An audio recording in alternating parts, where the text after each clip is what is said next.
നാസറിനെ ഞാൻ തല്ലി. എന്നിട്ട് നിനക്കെന്തിനു പറ്റിയാ? ആള് ഉമ്മമാരെ വെക്കട്ടേറി. എനിക്കത് സഹിക്കാൻ പറ്റില്ല. ആ സമയത്ത് ഞാൻ നിന്നെ കുറിച്ചൊന്നും ഓർത്തില്ല. ശരിക്കും കൊടുത്തു. നന്നായി. എന്നിട്ട് ആ കലി മൊത്തം നിന്റെ അടുത്ത് തീർക്കും അയാൾ പറഞ്ഞേ. എന്തിനു ചോദിച്ചാ അയാളെ തലക്ക് വെളിവില്ല. അതന്നെ ഫാത്തി, ഞാൻ ആലോചിച്ചിട്ട് അയാളിന്ന് രക്ഷപ്പെടാൻ ഒറ്റ വഴിയുള്ളൂ. നീ ആലോചിച്ചിട്ടൊക്കെ തീരുമാനമെടുത്താ മതി.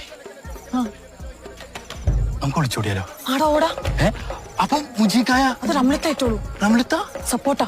നീ ഇത് ഇങ്ങനെ കയറി സമ്മതിക്കും ഞാൻ വിചാരിച്ചാ? ഞാനൊന്നും പ്ലാൻ ചെയ്തിട്ടില്ല. ഇനി വാക്ക് മാറില്ലട്ടാ. എങ്ങോട്ടോടും? ബോംബെയിലാരാ?